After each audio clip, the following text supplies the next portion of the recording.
before we start off, I want to give a big shout out to my boy Blooms. You know what I'm saying? Hey, because my boy, you've been doing your shit, bro. I ain't even gonna lie to you, man. I ain't gonna lie to you, boy. And you know what? For the quality South Park videos that he makes, and for other videos that he makes, for 55,000 subscribers, he needs to have. He needs to be at 1 million. You know what I'm saying? So I just want to say big shout out to Blooms. First and foremost, man. Look, y'all, I had to check this out because one, Blooms dropped. You know what I'm saying? That's my boy. You know what I'm saying? South Park, the streaming wars blew my mind. So we gotta check this out, y'all. Man, y'all doing your boy a favor, man. Hit that like button, go down below, subscribe to your boy, man. And if you're new, understand subscribing is totally free. So you can subscribe to your boy and you can go and subscribe to Bloom, man. You know what I'm saying? He part of the family over here, man. So subscribe to your boy, man. He been made some great content, all right? Y'all, love y'all. Let's get started. Wait, South Park released another special on Paramount Plus? Well, time to activate another free trial. That's how I be feeling too, bro. I ain't gonna lie, bro. Hey, bro, I'm not trying to pay all these fucking streaming sites to stream here, stream there, stream here, stream there. I be like, damn, boy. Shit, man, in a minute, we all gonna wanna go back to cable, shit. So after watching this special, nah, we can never go back. I definitely have some thoughts on it. I really enjoyed this special as a whole, and it gave me a ton of reasons to enjoy it. From the absolute absurdity of the things that Cartman does to the extremely extensive allegory for streaming services, and some appearances from some less popular characters, this new special found plenty of ways to impress me, and in what seems to be becoming a pattern, it has left me very excited for the next special.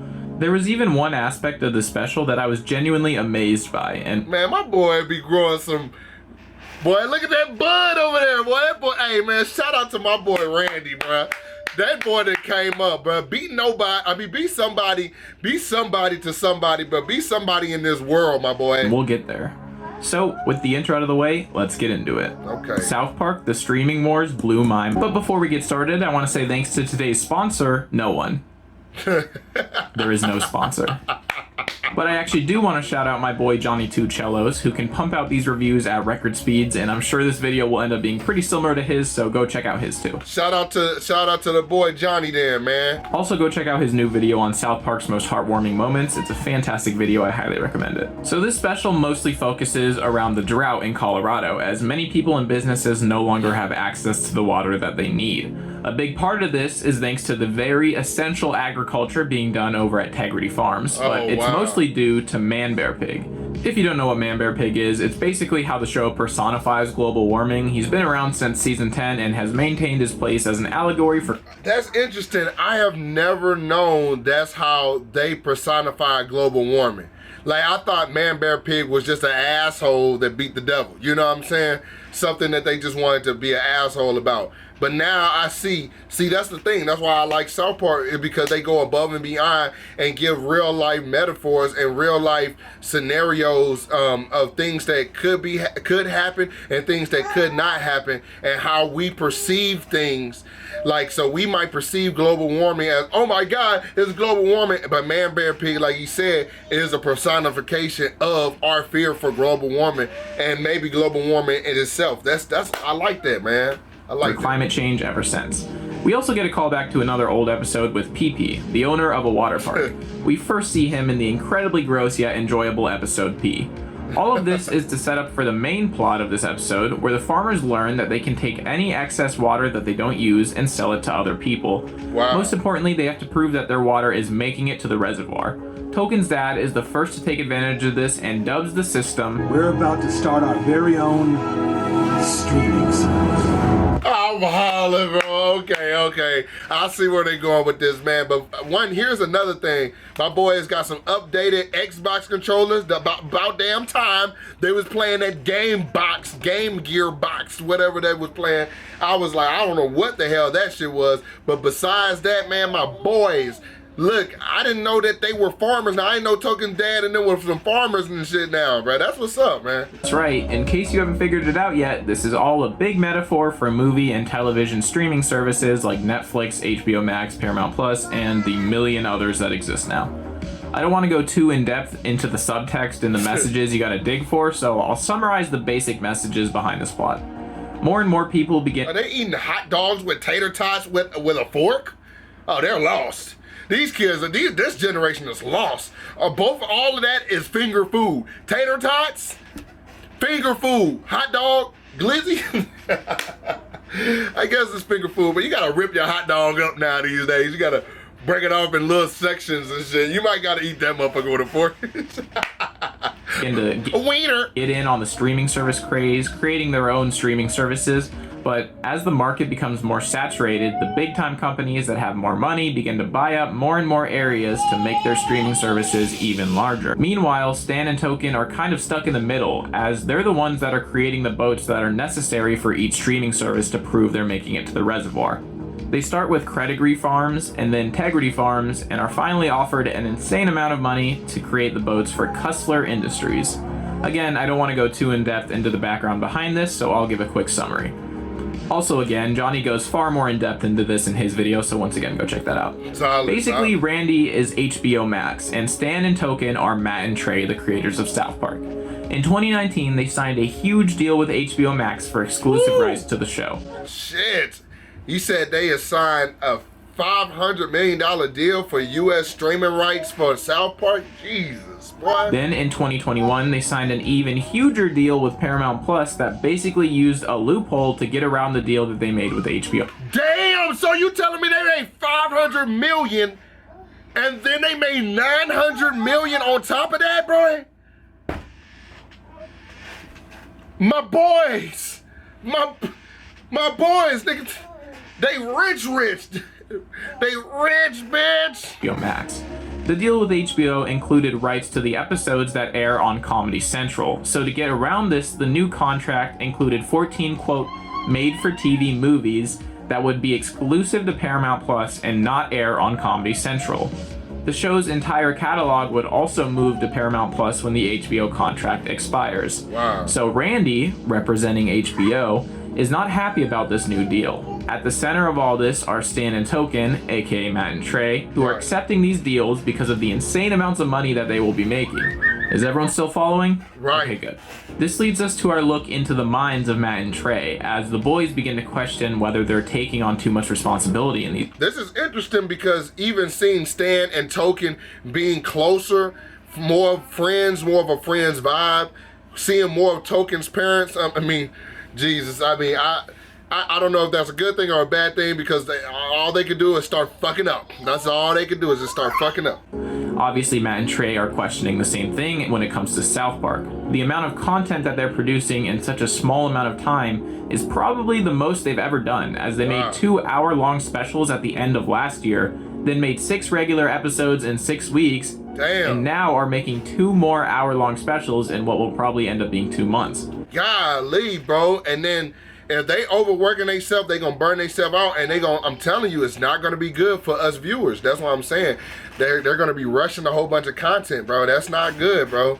That's how, see, the money really fucks you up. Like, you cannot just think about the money all the time. Like, yeah, 900 million is amazing. Well, shit, I can't tell nobody not to think about 900 million or 500 million. Jeez, okay, shut up. I'll shut the fuck up, man.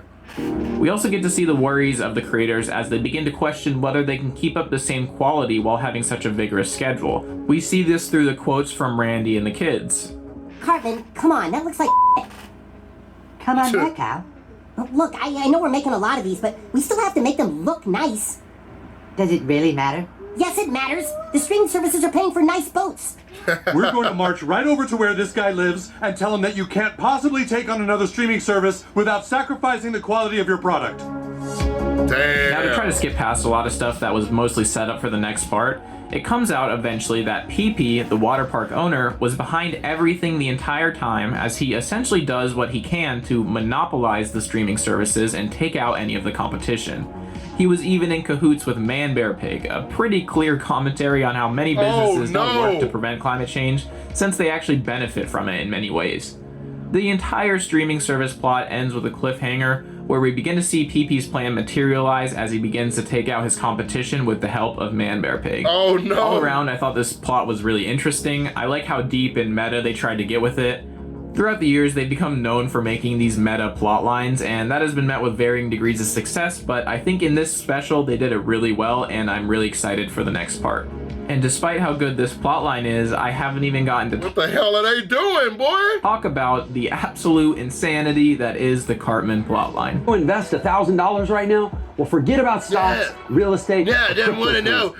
Hey, you know one thing that I hate? I just got a commercial. You wanna learn how to invest $1,000? Well, forget about stocks, forget about crypto, forget about investing, forget about money, forget about your kids, forget about everything, forget about teaching, forget about going. I'm like, bro, forget about jobs. I'm like, what the fuck are you supposed to do? Forget about arbitrage. Like, shut the fuck up, bro. I hate these damn gurus always trying to teach you something. This has nothing to do with Bloom. This is literally a commercial that I just seen. That I'm just like, bro, I might keep the commercial in so you can see. Stop looking for an easy way out. Just put in the damn work, bro. Shit.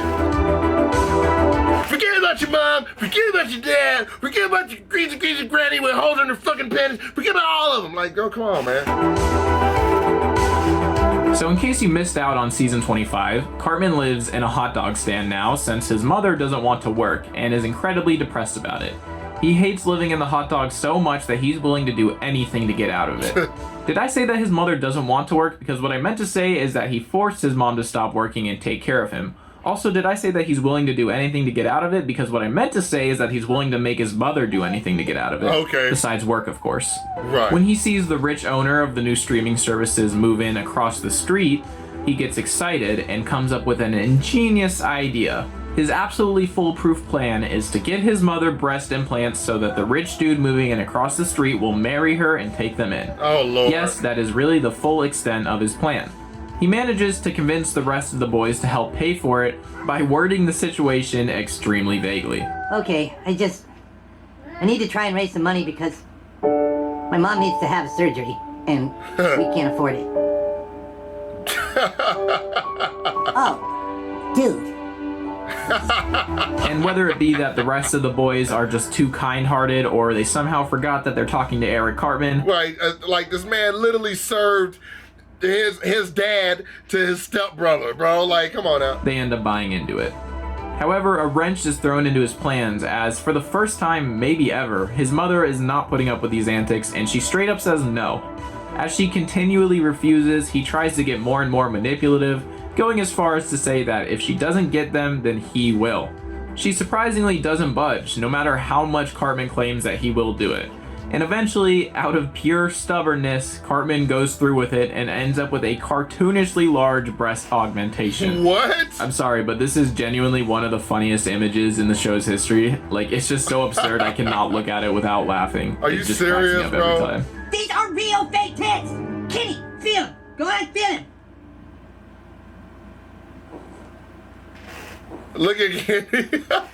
They're fucking real, dude. What? He said, they're fucking real, dude. This is really where the Cartman plot ends, though. As I said, they're basically setting up for the next episode. And I guess we'll find out what he does in the next part. And while we've gotten through the two main storylines in the episode, we actually have yet to talk about my favorite part of this entire episode. Side note, I like his background music that he plays in there. This special has so many absolutely beautiful shots throughout it. I pointed out in the post-COVID specials how they seem to have upped their animation game, but this special takes it to another level. I mean, look at the water in all of these scenes. Right. Look at these aerial shots that are clearly animated using the same 3D style from the intros. Right. Even the smaller things, like this scene with the boats riding down the streams, and how they make some scenes look even more cinematic by focusing on a subject and blurring everything else. It's all around, this special just looks incredibly cinematic, and it's so cool to see the extra effort being put into the animation. It's also kind of funny to see this depth being put into certain areas, while meanwhile the characters' models are still basically the same construction paper cutouts they've been for 25 years. Now, I had to say, I'm gonna say one thing that I slightly disagree. I agree with everything he said. I'm not, maybe a tweak in opinion, a tweak in an opinion. I honestly think that going back and seeing the original South Park, seeing how they were made and how they walked, they were clunky, compared to now is a total transformation. Like you can actually see them doing like this and running and stuff like that, and different angles, different sides of them, which were like, if you go back to the old South Park videos, they only move sideways. They only moved sideways. Now they walk, you know, you see the side of their face, and they can walk this way, and they can have different angles to them. And that's something that, like, I didn't notice until I went back on the Patreon, and I went on the Patreon, and I was looking at all the older videos, and I was like, golly.